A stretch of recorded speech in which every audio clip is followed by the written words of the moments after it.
Welcome back to the Timeless Wisdom Podcast.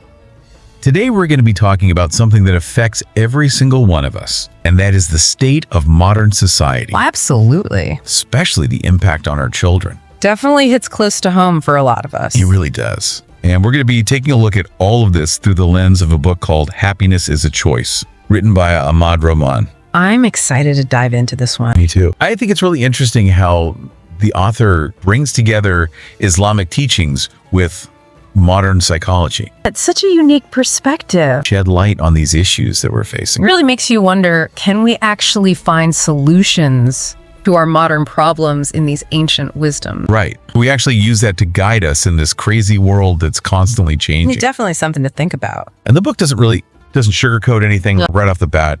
It throws all these statistics at you about divorce rates, rising divorce rates, and the increase in single-parent households. Paints a pretty stark picture. It really does.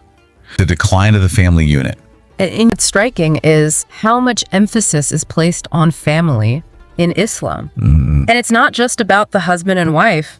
It's about the entire network. Grandparents, aunts, uncles. Right. This strong support system that traditionally forms the bedrock of a Muslim community.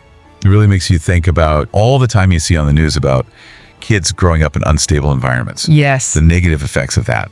And this book really drives that point home. For sure. Talking about the psychological impact. And there's so much research to back that up. Oh, absolutely. A stable and loving home is so crucial for a child's development. And when that foundation is shaky, you see a higher chance of emotional and behavioral problems in kids. It impacts their sense of security, belonging, which are basic human needs. Absolutely. It's not just tradition versus modernity, backed up by what we know exactly about human psychology. It's like these ancient teachings were onto something all along. It really is. And it's not even just about the structure of the family unit. The book also goes into how societal values around marriage itself have shifted. Oh yeah, huge shifts. There's like a whole section on how marriage is now this path to individual happiness, rather than a commitment to the well-being of the whole family as a whole.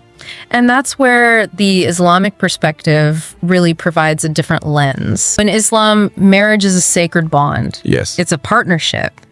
And it has a purpose that goes beyond your own personal happiness. Right. It's about creating that harmonious environment to raise kids and fulfilling responsibilities to each other and ultimately seeking closeness to God. That's a good point. And I like how the book says that when your own individual happiness becomes more important than the commitment you're making in a marriage, that it sets the stage for things to fall apart. It's like we've forgotten about working through the hard times together. What happened to dicking it out? Right. And working through those challenges. And it ties in with basic psychological principles too. Absolutely. As humans, we all crave connection and belonging. Ideally, marriage provides that.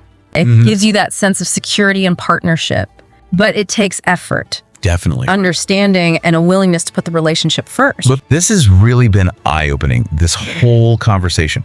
So to recap everything we've learned today from happiness is a choice.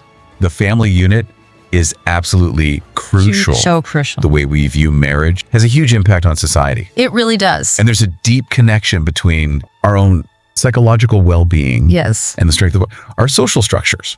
It all ties together. It really does. And it leaves us with a big question. Can we use this understanding of the original purpose and value of family to rebuild a stronger and healthier society? It makes you think. It does. And for all of our listeners out there who are looking for more insights on this topic and maybe some practical tips for building strong families and strong relationships, I encourage you to go and check out the Broke Entrepreneur channel. Lots of great resources over there. Remember, the Quran's wisdom is timeless. Apply it today. Thanks for joining us on the Timeless Wisdom Podcast.